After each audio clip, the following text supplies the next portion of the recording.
Hello there, APUSHers. Today we are going to be looking at imperialism and the Spanish-American War.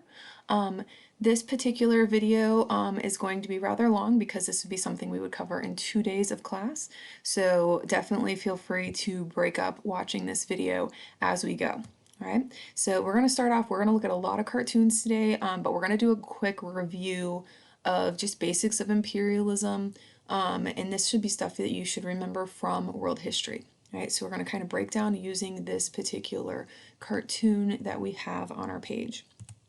Right, so to kind of get us started here is that the time period we're talking about with imperialism is 1890 to 1914, right? And here on our map, all of the green places are places the United States is going to try to take over and eventually will. Here we're going to see this cartoon, and again, lots of cartoons today. Here we got the bald eagle stretching her wings over our possessions. Right, so this particular image that we're going to kind of break apart is sort of like the example of how we are expanding throughout our history, how we're growing as a country. So we have Uncle Sam here, right? Remember, he is a symbol for the United States, right? And he starts off as a little baby, right? And then gets to be an adult and then quite a fat man, right? And so we're going to kind of see this progression here as a quick review.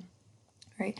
So if we go back to the beginning, right, when we were a little baby country, all right, okay, and we have Washington as our first president, right, we are starting off with those 13 states after the Treaty of Paris of 1783, right, that ended the Revolutionary War, and Washington is promoting neutrality. Think back to his farewell address, right, saying we should not get involved in European affairs, right, and then we have Jefferson is going to be having the Louisiana Purchase, and then we expand in our territory to everything here east of the Mississippi River except for Florida.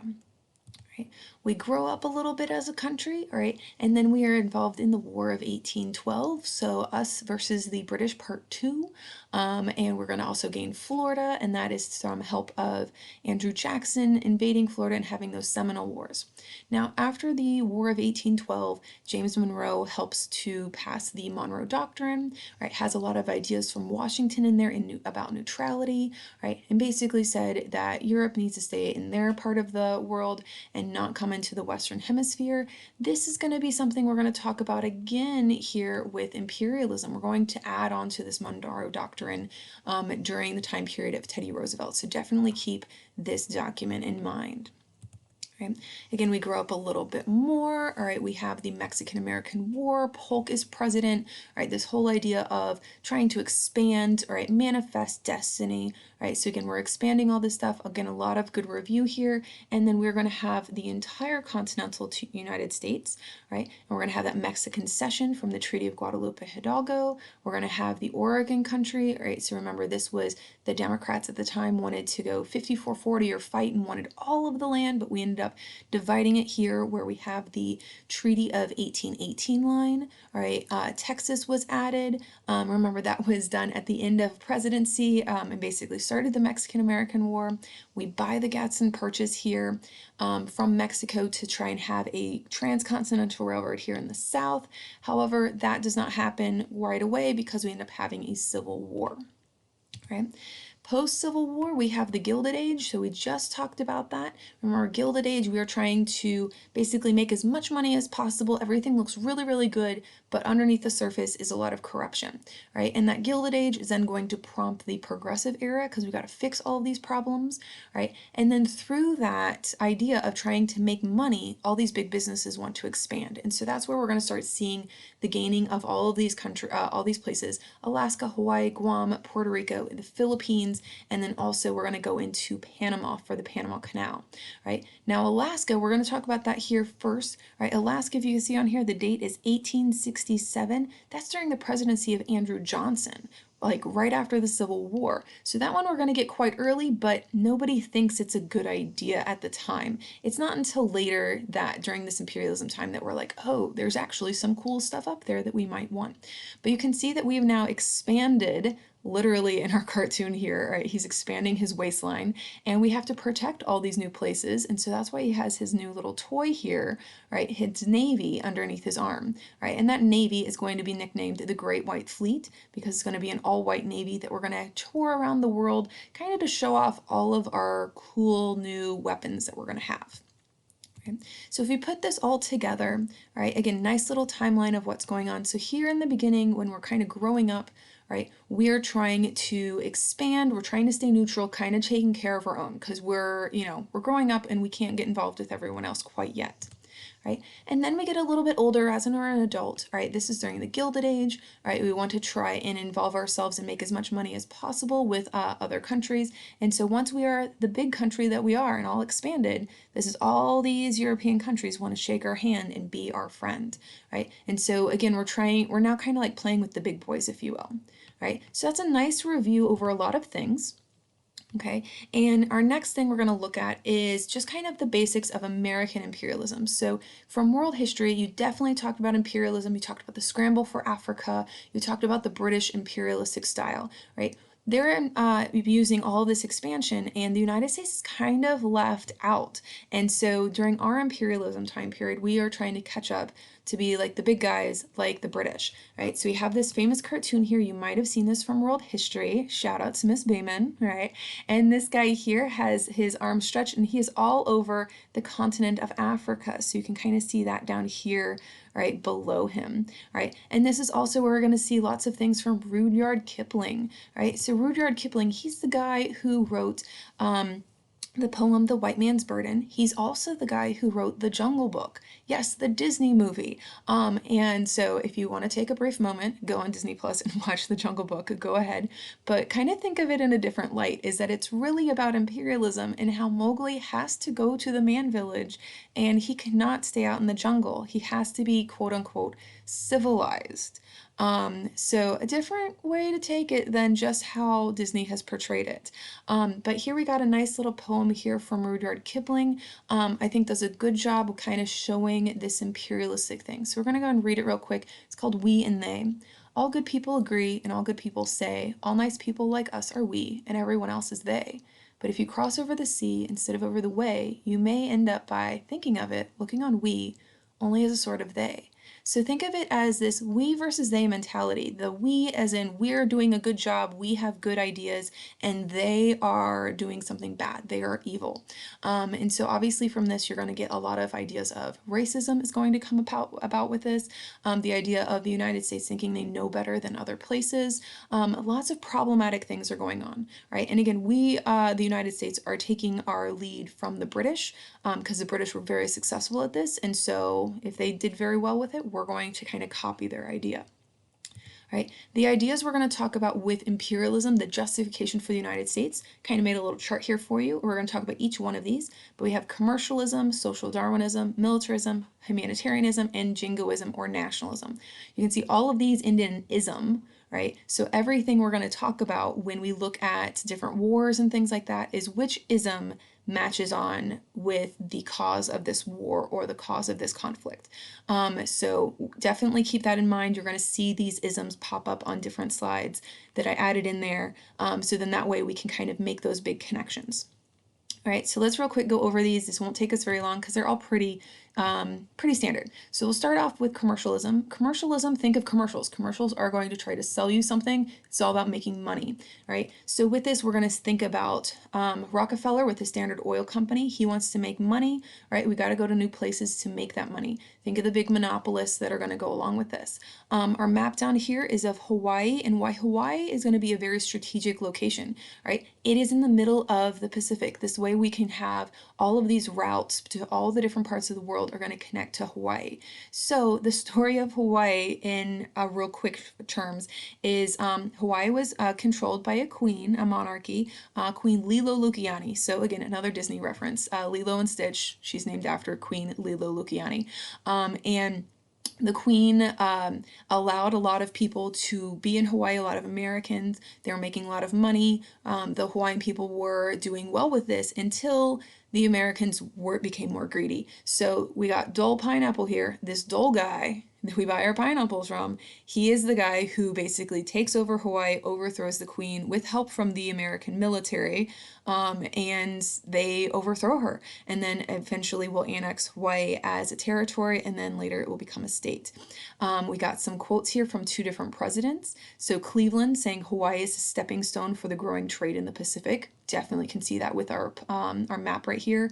And then McKinley, we need Hawaii just as much and a good deal more than we did California. It's manifest destiny. So think of imperialism as an expansion of manifest destiny. So commercialism, we want to go to all these places. We need new markets. We need raw materials. We want to make more and more money. Okay, all right, social Darwinism, we talked about this during the Gilded Age. Remember, social Darwinism is not Charles Darwin's idea, right? His idea was of evolution, right? Social Darwinism, we have the idea of where we're taking this, right? It was Herbert Spencer who took Darwin's idea and now applies it to society, right? He's the one who comes up with the idea of survival of the fittest and things like that, right? So with this is that you're definitely going to see social Darwinism linked with racism, right? And so with this, all right, we have a quote here, all right? And when we do this, we would definitely want to practice, like we've done before in class, the idea of what vocabulary is going to be used in different quotes so that if we see a quote like that, we understand what's going on. Anytime you see the word Anglo-Saxon, that means white Europeans, okay? Right, so that is going to not just mean all of Europe, but more of like Western Europe, so like English white people, okay? So at this time period, you do have a hierarchy of different races, right? So like we don't want to include all Europeans because this would not include, say, Eastern Europeans, Southern Europeans like the Greeks or the Italians would not be in this equation of being called an Anglo-Saxon. This is really British white people, right? And so this idea of like these British white people, it's their job to spread Christianity, right? And to be their brother's keeper, basically thinking that these other people in the world cannot take care of themselves. And so it's the United States and British people's job to quote unquote take care of them, right? So here we have a cartoon of President McKinley, right? And he has this little boy who is supposed to be from the Philippines, right? And we have two things going on. First, he's giving him a bath, kind of like cleansing him in the waters of civilization here, right? But it also could be considered a baptism, right? So this baptism of civilization. So lots of layers going on. And again, we'll look at lots of cartoons throughout all of this stuff here. Right. Another thing we're going to see during this time period, stuff that I found really interesting just because it's so bizarre for our 21st century minds, is that they would, to kind of prove the hierarchy of races, people would use pseudoscience. Right. Now, pseudoscience from other classes, you should know pseudo means fake. Right, so when we say pseudoscience, it's people thinking they have a scientific connection, they're doing something using science, but really they're not, right? And so one of the things people did at the turn of the century that was really weird and odd, but they used it to justify racism, was that they would take skulls of all these different people of different races, and they would use ball bearings or marbles to fill those skulls to kind of prove which one had the largest volume or capacity. And obviously, if you had a bigger capacity, they made the judgment that you then were smarter. Just because you got a big head don't mean you're smart. All right. But obviously from these experiments, white people had a bigger skull than other races. We know nowadays that has no scientific bearing whatsoever, but at the time, people thought that was true, and so then that kind of backs up this brother's keeper idea, and then shows everyone that it's like, look, we're doing a good thing. So it gave them this justification that what they were doing was a good thing, that they were helping out. So you kind of feel bad for them a little bit, but it's because they were ignorant of what was going on at the time. Okay, all right, militarism. Right, we got to go around with the military. So here we have a cartoon of Lila Lukiani, right? So her name's right here on the bottom of her dress. And this is showing us what is going on with the overthrow of Hawaii. Now, whenever you look at these political cartoons at this time, obviously you're going to have some racist things going on. They draw her face this way to make it look like she doesn't know what's going on, right? And so that these soldiers here that are holding up her throne with bayonets are justified in overthrowing her government because she doesn't know what to do. So they're drawing her in that way to basically make her look dumb, right? Now, For militarism, we do want to write down this guy's name, Captain Mann. All right, so Captain Mann, he is going to write this book, The Influence of Sea Power Upon History, and basically saying that we have to have a good sea power, have naval bases to protect foreign territories and their resources. So he's the one, and definitely add this in, that is going to promote the Great White Fleet. All right, this is going to be created when Teddy Roosevelt is president. Right, but our Great White Fleet, right, is going to be traveling on our little map here all around the world. Actually, it goes this direction, right? But it's going all around the world on this tour. The only reason it's on a tour is so we can go to all these different places and show off our brand new Navy to intimidate everyone else. All right, and we'll talk about this with Roosevelt as his idea of being a bully pulpit, the idea of giving speeches and being aggressive, but in kind of a passive way. Basically, Roosevelt, he does a lot of good things with the progressive era, but when it comes to imperialism, he definitely is a bully around the world. So he has two sides to his personality. Also, they're painted bright white so we can see them. All of the other Navy ships that we have today are all gray because they're going to blend in with the horizon. These are meant to stick out so everyone will see them. Okay. All right, we're going to look at some more cartoons here. So to kind of go on that white man's burden thing, all right, here we got Uncle Sam. Here we have John Bull. All right, John Bull is going to be the British version of Uncle Sam. And they're taking all these people that are their territories across all these bad things like barbarism, ignorance, vice, superstition, brutality, and they're taking them to civilization. All right, but in these pictures here, it has them as the people are their burden. And the reason we want to point this out is because our next topic is humanitarianism, and we see the opposite happening here. So in cartoons, the Uncle Sam, John Bull, and all these other people are actually the burden, and this is actually a picture of missionaries in China doing the same thing. So obviously, the burden is not from this picture of these people on the governments of the West. It's really the other way around. Okay, now humanitarianism, right? Think human in here, right? If you're a humanitarian, you're helping out other humans. This one in particular, they're trying to Christianize and democratize all these people from other places, right? Basically trying to take care of them, quote unquote. And we have this cartoon here that we're going to look at a little bit closer because I think it's a really good cartoon, right? So in this cartoon, right, we got Uncle Sam is the teacher, right, and we have the bad kids in the front, the good kids in the back, right? The good kids in the back, it says California, Texas, right? These are all these places we've already taken over. These are our territories, so they are good. They are quote unquote civilized. The bad kids are the new territories of the Philippines, Hawaii, Puerto Rico, and Cuba. They are not quite civilized yet, so we have kind of this thing happening in the foreground. This is definitely an anti-imperialist cartoon. What I like about this cartoon is that this artist made sure to put other things in the cartoon to make us look to see what else was going on at the time period. And a lot of artists don't go into this type of depth. So that's why I like this particular cartoon. So in the background, we see a guy over here, a guy over here, and a guy over here, right? So we have the Chinese, right, are going to be not even allowed inside the schoolroom. So think Chinese Exclusion Act.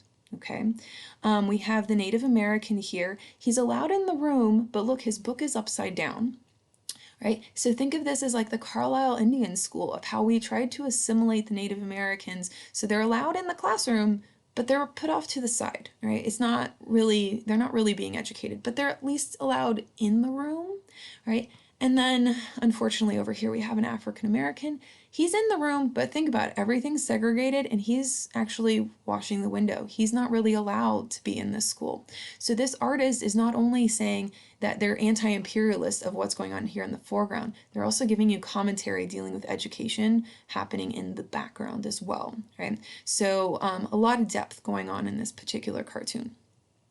All right, our last ism we have here, all right, is jingoism or nationalism. So nationalism, right, think of like being patriotic and things like that. Jingoism is extreme patriotism, right? This idea where you are really aggressive with your nationalistic ideas, right? It's number one all the way, no other things can happen. Right, so with this, all right, we see the cartoon we saw a little bit before, all right, a similar version of it, of the bald eagles stretching their wings out over our possessions. right? And then the other thing we have over here is the Russian America. This here, we want to write down a few things about the addition of Alaska.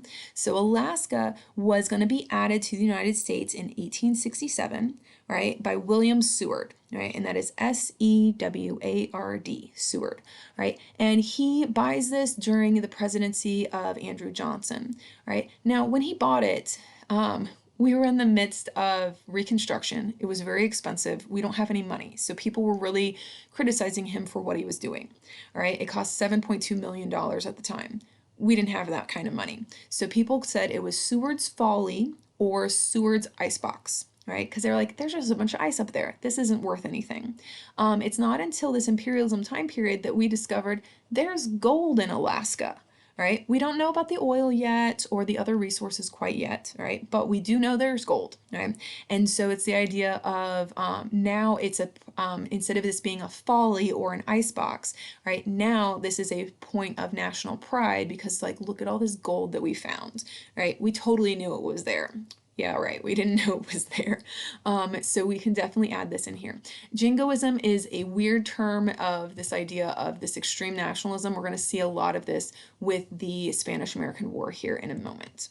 Okay. All right. So let's go ahead and get into that Spanish-American War.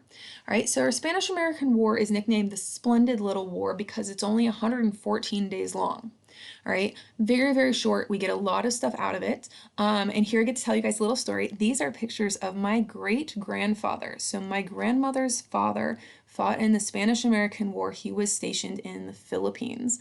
And interesting story, he wanted to stay in the Philippines. He really liked it there, but his orders got mixed up with someone else. And so he actually got shipped back to the United States. Thank goodness for a clerical error, or I would not be here.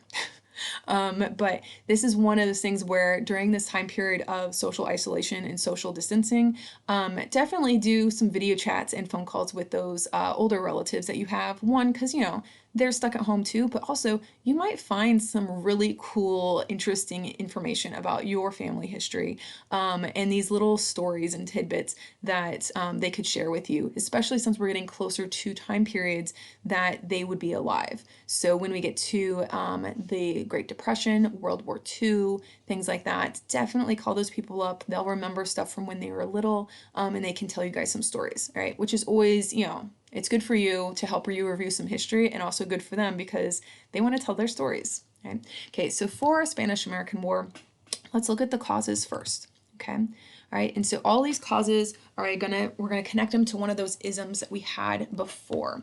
So let's start off with the Spanish misrule of Cuba, right? So Cuba is owned by the Spanish, right? They are not taking care of the island very well. The people are starting to rebel, okay?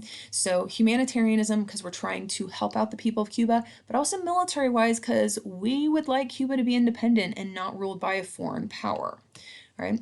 So our next thing, we got commercialism, right? Okay, and with that, we have all of these sugar plantations that we have invested in Cuba. Basically, think back to the Civil War. A lot of those plantation owners, they left the United States and they went to Cuba. Remember the Ostend Manifesto? The bunch of Southern senators wanted to annex Cuba. Well, if they weren't successful, they just went to Cuba. Right? So we're going to have a bunch of stuff happening there. And if we have this misrule in Cuba and the people are rebelling, they're going to start burning these sugar plantations because that'll get the United States involved because they don't want to lose any money. Right? Okay, now for this next bit, I'm giving you a warning. All right, we are going to look at some pictures that are going to be a little intense. Right? So you can fast forward through this part if you want to. Right? Okay. One of the other humanitarian things we're going to see is that the Spanish are going to start putting people in concentration camps, but they're going to call them reconcentration camps. And these are people who are going to help out the rebels against the Spanish. Unfortunately, a lot of the people in these camps are going to be the elderly and children. These pictures that we see here are going to be sent to the United States by a journalist, and then the U.S. is going to start demanding that we get involved. The general that does this is General Weyler.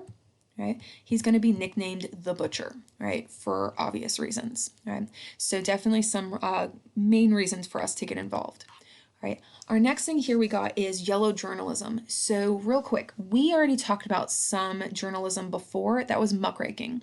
Muckraking during the Progressive era is exposing all the bad things that are happening. Yellow journalism is exaggerated news. Yellow journalism is basically lying or fake news, if you will. Okay. All right. This is going to go along with jingoism because people are going to want to get involved, and we're going to have two particular guys that are involved with this the most, all right? And these guys are these robber barons of the newspaper industry, right? We got Joseph Pulitzer, so think Pulitzer Prize, and William Randolph Hearst, right? Okay, Hearst is quoted as saying, "You furnish the pictures, I'll furnish the war."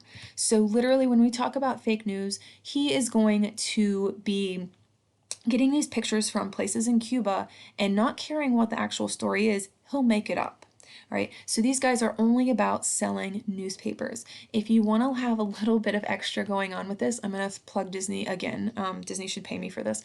But Joseph Pulitzer and his idea of selling all these newspapers is talked about in the movie Newsies. Okay, so Newsies is a musical about the newspaper strike for all of these kids that worked for the newspaper industry. They worked for Pulitzer, and he cut their pay. So they have a big strike and everything like that. It is a musical, and Batman's in it. So, you know, if you want, it's on Disney Plus, watch it.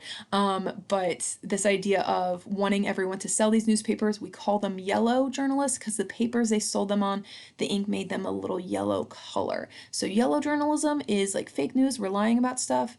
Muckrakers are exposing this undercover, seedy thing that's happening in society.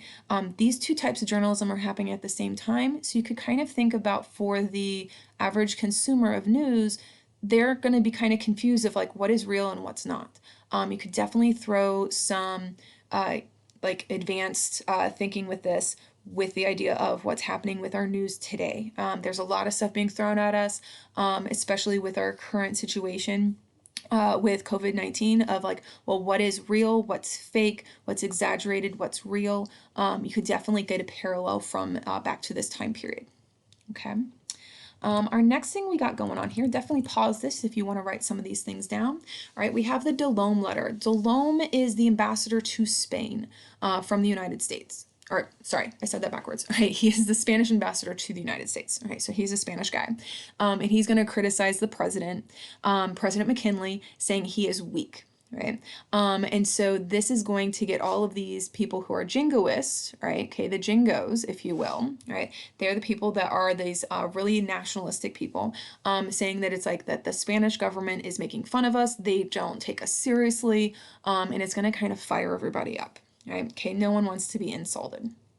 Okay, in the midst of all this happening, we have a ship, the USS Maine. We take it to Cuba to protect our sugar plantations there, and there is an explosion. The ship sinks, and we automatically, the United States automatically thinks that the Spanish did this on purpose. We find out later in the 1970s, so 90 years later, that it was actually an accident. There was just a fire that happened in the middle of the boat that set off all the ammunition. Right, so but in the midst of all this, we have all these pictures and stuff like that that are going to be taken by those journalists to make them into yellow journalistic propaganda. Hearst is the one who comes up with the phrase, "Remember the Maine, to hell with Spain," right? And so this is kind of a nod back to the Alamo. So remember the Alamo. So again, getting everybody fired up to go to war.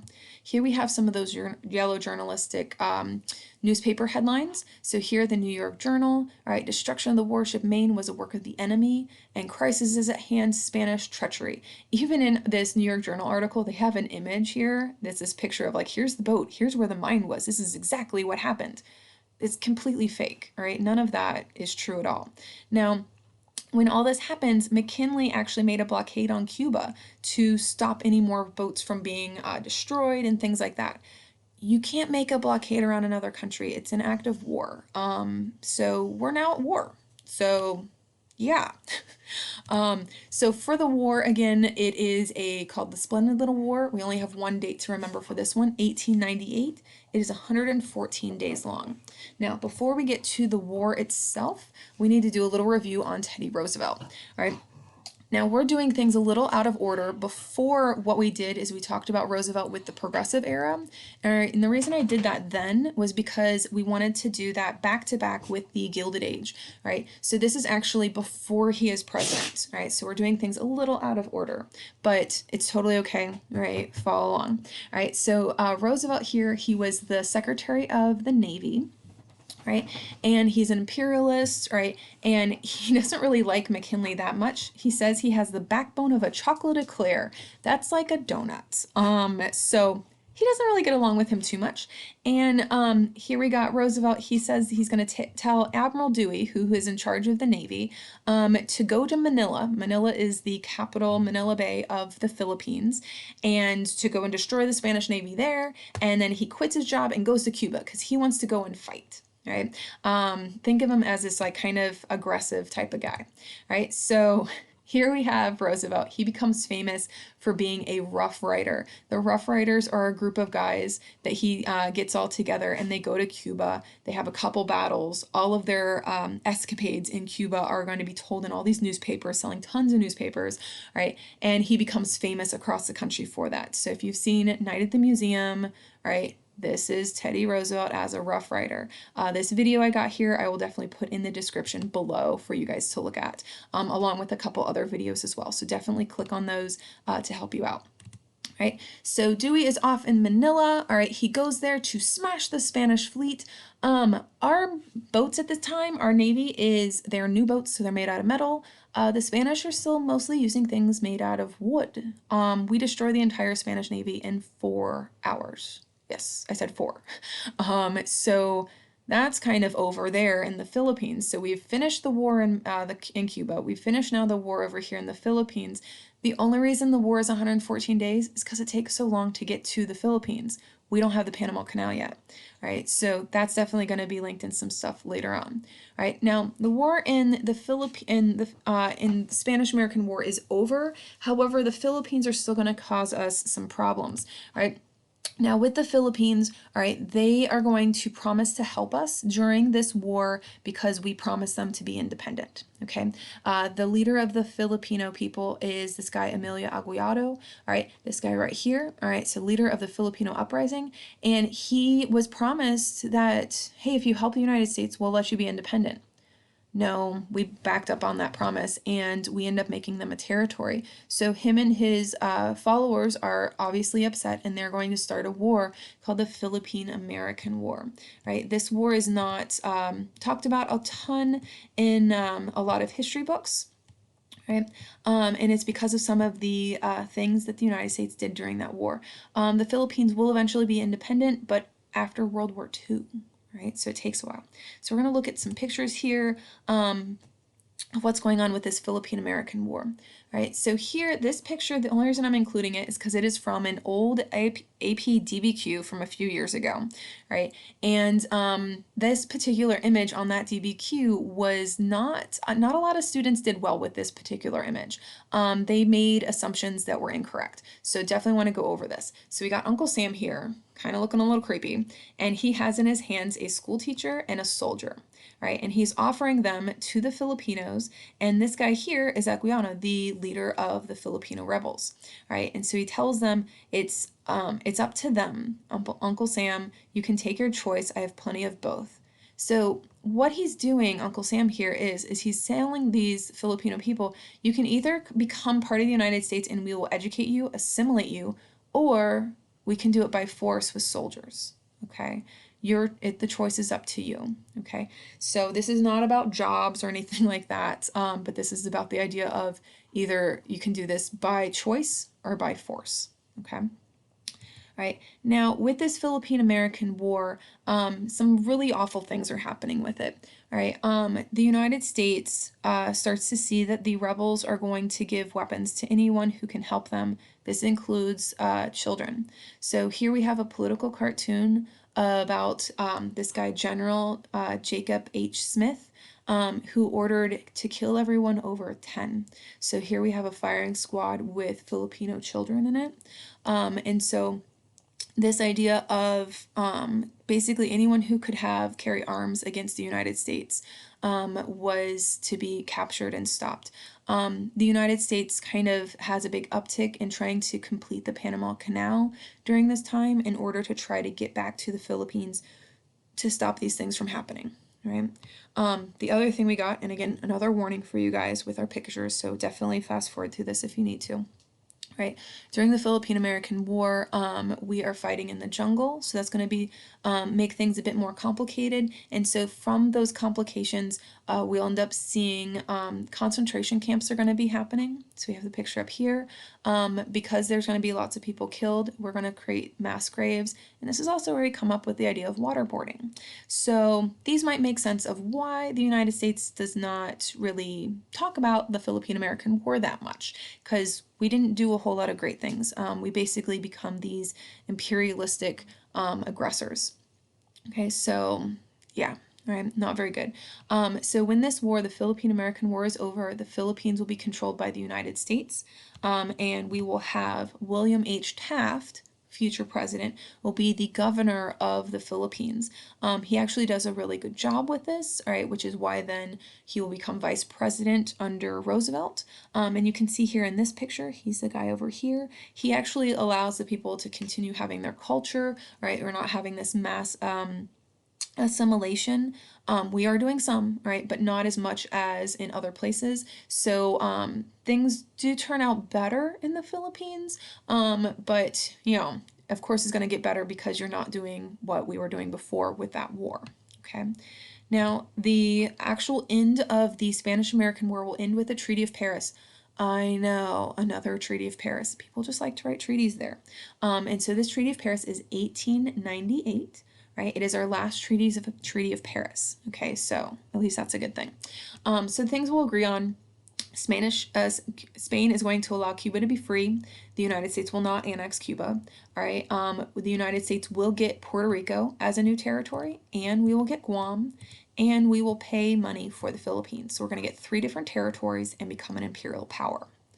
Not everybody likes this idea of becoming an imperial power, so we're going to have this anti-imperialist league, right? Basically, people that are looking at what's happening with the Philippines, they're not happy with it. So we got a list of people, some very famous people here. So Mark Twain, Carnegie, Samuel Gompers, William Jennings Bryan, all right? So lots of famous people in this group, all right? And basically, they're going to be against annexing the Philippines. They don't want the Philippines to become a new state, right? Now, the biggest person in this list that I want us to look at a little bit more is Samuel Gompers. Right? Samuel Gompers is the leader of the American Federation of Labor.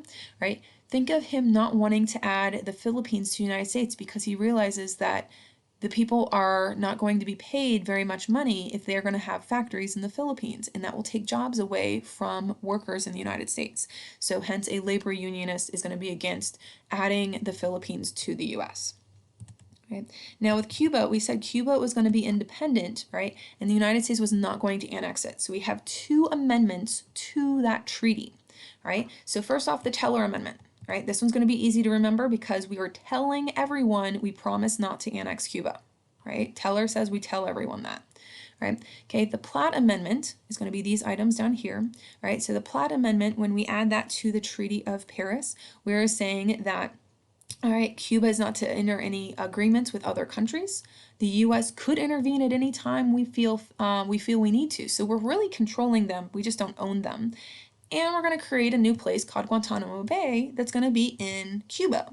So the Guantanamo Bay military base in Cuba was established in 1903. Right? We still own it today. And there's a whole lot of other stuff going on there that we're not going to quite get into today, but it is an interesting topic, okay? All right, so one more thing with some pictures, all right, and then we're going to get to some other topics, all right? So here with the these cartoons, all right, again, we've seen this one several times here, this idea of like, you know, these are our territories, and do we call these new places we have, do we call them a colony? Do we call them a territory? Do we call them a sphere of influence? Think about why would we not call them a colony? It's because we were a colony, right? That would kind of make us sound like hypocrites. So we're not going to use that word. We're going to use territory or sphere of influence because it sounds a little bit better.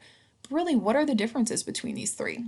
Not a whole lot, Okay, here we got a picture of McKinley. All right, he is stepping on this guy who is a Filipino, so it says the Philippines right here, but behind him are two shadows. We know these shadows from world history, right? So here we have Napoleon, right, and we have Caesar. So both of these guys had empires, and those empires both fell apart. So it's kind of like a foreshadowing, if you will, of what might happen to the United States if we continue on this particular path. Okay. All right, so our next topic here we got is the U.S. involvement in Asia and Central America, right? Some of this stuff should be reviewed, at least the Asia stuff, from world history, right? So real quick, we have all the places that we are going to be looking into, so, and trying to expand. We have lots and lots of places. These are the ones here that if we were in class, we would be labeling on a map. Right?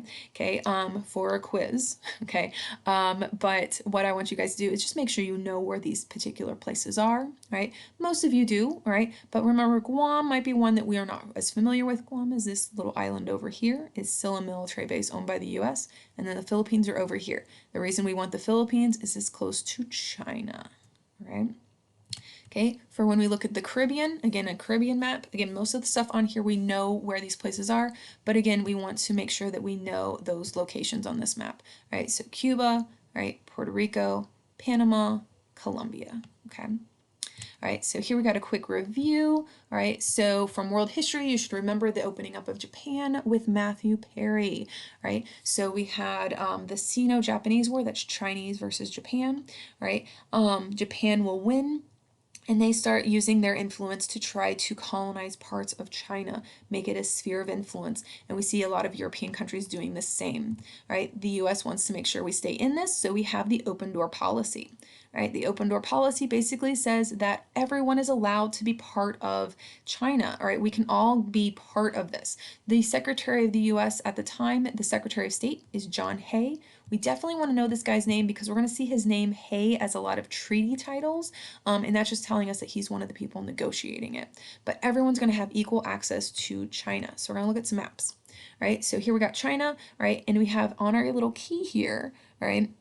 All the different people who are going to be controlling these different locations, right? And the United States is only here on the Philippines. So that's why the Philippines is important, so we can get close to China. Right. Some other things we're going to look at here. We got a Dr. Seuss cartoon. All right, of us trying to get all of our stuff to China. The other items we have here, oops, sorry, trying to make this guy go away. Right, is another Dr. Seuss cartoon over here. We're propping the door open to China with the U.S. military. And then over this way, right, we have a French cartoon, right, where all these different countries, we have the British, the Germans, the French, the Japanese, are all trying to get a piece of the pie. And here is supposed to be Lady Liberty off to the side trying to get into the table, right? From world history, you guys probably remember the Boxer Rebellion, right? And that Boxer Rebellion is where people are going to try to fight against the imperialism of China, right? And they're going to try to be fighting against the United States and all of these other European countries, right? So definitely a review from world history, right? And go through and look through your book for some more details on that particular event. But we want to add it into the historical context, right? Our next thing's going on is how Roosevelt becomes president, right, and what his foreign policy is. So Roosevelt becomes president because McKinley is shot, right? So McKinley is killed at the World's Fair, right? And so Roosevelt will become president. Now, not everyone cares for Roosevelt at the time, right? Because he has a lot of things going on with him. Yes, right? That is one of our beautiful drawings, right? A friend of mine who works up in Michigan drew that, so shout out to her, right? So Roosevelt, he is impulsive. He is a cowboy. He is trying to bust up all these trusts, so all those monopolies, so that's a good thing. We know he's a Rough Rider, an environmentalist, an author. We have that teddy bear thing. He went to Harvard. This bully pulpit idea is a pulpit is where the preacher is going to be preaching at church, right? And to say it's a bully pulpit, think of it as really aggressive speeches to try to influence people. right? Secretary of the Navy, militaristic, commissioner of the New York Police. He also has asthma, even though he likes the outdoors. So when he became president, a member of Congress was quoted as saying, "Now look, that damn cowboy is president of the United States." So not everyone is thrilled with Mr. Roosevelt, okay? All right. So our next thing for Roosevelt is going to be the Panama Canal. All right, so again, lots of cartoons here. All right, the Panama Canal in this particular cartoon is referenced as kind of the crown jewel of the United States. Okay, now why is the canal so important? It's an easier way to get to Asia.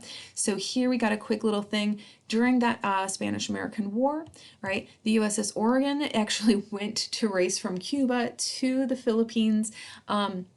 And this was before the canal. It takes them 2 months to get all the way around South America, right? So definitely a canal is going to be important, okay? So here are some of our imperialistic needs of why we need that. So militarism, we got to get to the Philippines, right? We have that crazy stuff going on, Philippine-American War, we got to stop it, right? Jingoism, the French tried to build this canal and failed. A bunch of them ended up dying of malaria and yellow fever, so this is going to be a great thing for us. And also we're going to figure out the cure for malaria and yellow fever and know how it is spread by mosquitoes. In commercialism, we can get to China, right, and be part of that open door policy. So all these things are good things, right? How do we get the canal? Right? So Panama is a territory of Colombia, and Colombia knows that we want to get this canal and we're going to make a lot of money. So they basically are kind of holding off and say, we are not going to give you Panama. So the United States is going to highly encourage the Panamanian people to become independent, right? And we do this with the Great White Fleet. So we got little Teddy over here with our Navy, right? And so Panama all of a sudden says, we want to be independent, and Roosevelt immediately says, we recognize you as a new country. And we aren't going to give any military aid to Panama.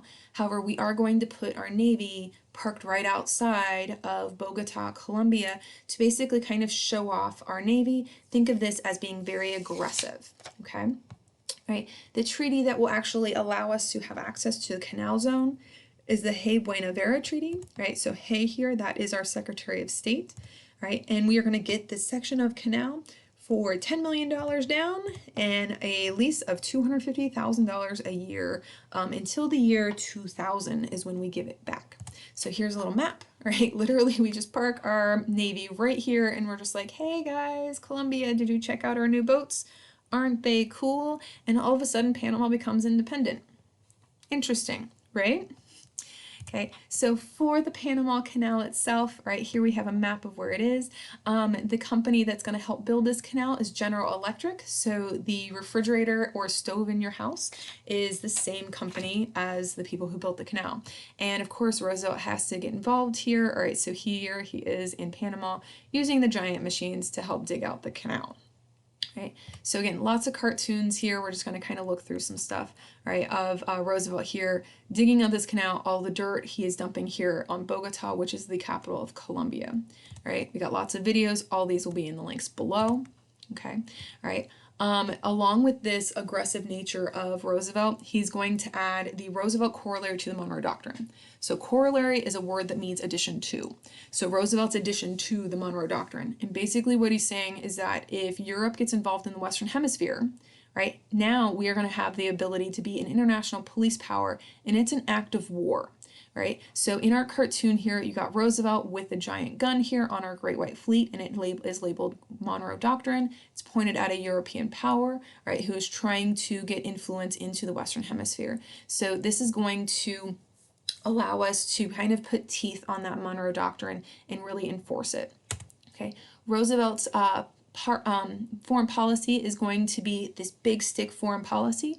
So he has the quote, speak softly or carry a big stick. Basically think of this as he's not going to be outwardly aggressive, and so he's going to talk to you really nicely, right? So speak softly, but he's going to have that large military with him all the time to kind of show you that he can be aggressive when he wants to. So it's kind of like a passive aggressive bullying that he's doing. But you know, we got to throw some memes in there, right? Because you know, it's cute. Okay, so our new role in the world, all right, is we have all these new territories, all right, we got to take care of these new places. We're the constable of the world, so that is a police officer. So in our political cartoon here, Roosevelt is the police officer of the Western Hemisphere. So this is the Western Hemisphere behind him.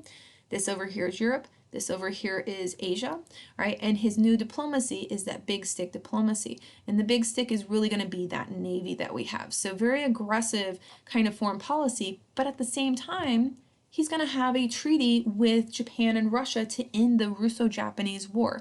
This treaty is the Treaty of Portsmouth. He'll actually win the Nobel Prize for our Peace Prize for negotiating this peace. So he's this aggressive person in one aspect, but also trying to help out peace on another aspect. So again, very multidimensional individual here, right? We had the Chinese Exclusion Act before, right? And now we have the Gentleman's Agreement. It's basically the exact same idea, except it is going to be specifically against the Japanese, right? So Japanese, Gentleman's Agreement, Chinese Exclusion Act, Chinese, right? So very, very similar idea in that regard. Right. Our last topic is going to be just comparing these three different foreign diplomacies for the three presidents of this time period, Roosevelt, Taft, and Wilson. Right. So for Roosevelt, the Great White Fleet, gunboat diplomacy, this aggressive foreign policy. Here you got the Great White Fleet happening in these pictures.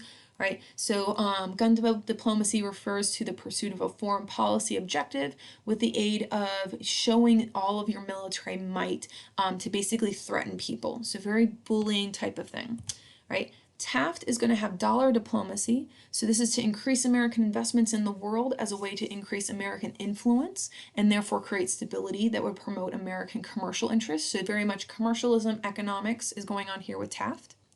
Right? Wilson's moral diplomacy is that, think of this as more humanitarian, right? So we're going to not spend as much money in these places, right? So Wilson doesn't like that, but he's going to spread democracy and promote peace, right?